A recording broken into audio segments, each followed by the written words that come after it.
una quinta dimensione, oltre quelle che l'uomo già conosce. È senza limiti come l'infinito, è senza tempo come l'eternità. È la regione intermedia tra la luce e l'oscurità, tra la scienza e la superstizione, tra l'oscuro baratro dell'ignoto e le vette luminose del sapere. È la regione dell'orrore e del raccapriccio, dove albergano i film maledetti.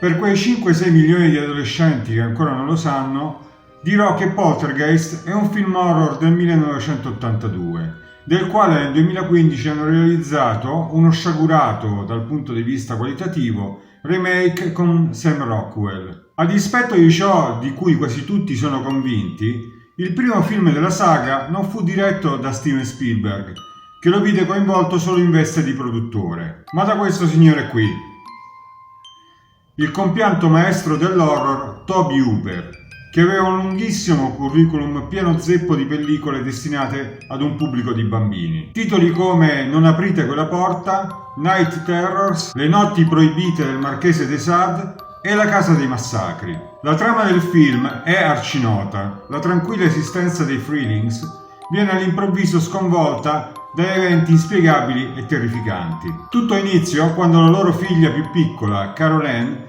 viene sorpresa a parlare da sola di fronte al televisore. Una roba che fa abitualmente anche mia nonna, ma ora non si spaventa più nessuno. Da quel momento strani fenomeni soprannaturali inizieranno a manifestarsi nella loro casa, che culmineranno proprio con il rapimento di Carol Ann, attraverso un vortice luminoso comparso all'improvviso nella dimora dei Freelings e messo in atto da un'entità demoniaca che vive in una sorta di limbo tra la vita e la morte, dove vengono tenute prigioniere tutte le anime inquiete dei defunti che non sono riusciti a distaccarsi dalla loro vita terrena, per dirigersi verso la luce che li condurrebbe ad un nuovo stadio di esistenza ultraterrena. Per fortuna la piccola Carol Ann trova il modo di comunicare con la sua famiglia proprio attraverso l'audio di uno dei televisori della casa. Grazie all'aiuto della medium Tangina Barrons, Diane, mamma di Carol Ann, riuscirà a penetrare fisicamente in questa dimensione oscura e a liberare sua figlia dalle grinfie della creatura demoniaca che, ormai sconfitta, rivolge un ultimo disperato e violentissimo attacco nei confronti della dimora dei Freelings, facendo emergere dalle fondamenta della casa le bare di un vecchio cimitero sul quale, all'insaputa dei Freelings, era stata costruita la loro abitazione. E fin qui tutto bene.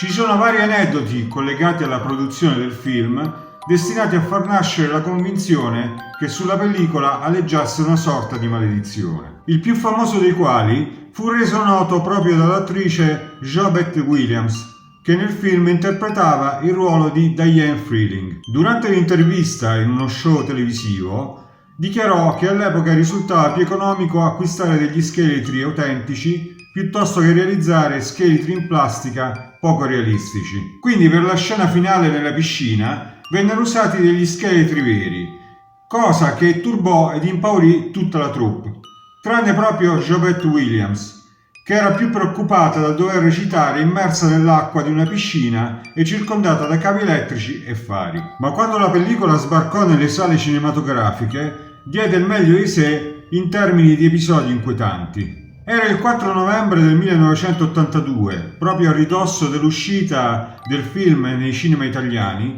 quando l'attrice 22enne Dominique Dunn, che interpretava Dana Freeling, la sorella maggiore di Carol Ann, venne strangolata dall'ex fidanzato John Thomas Sweeney.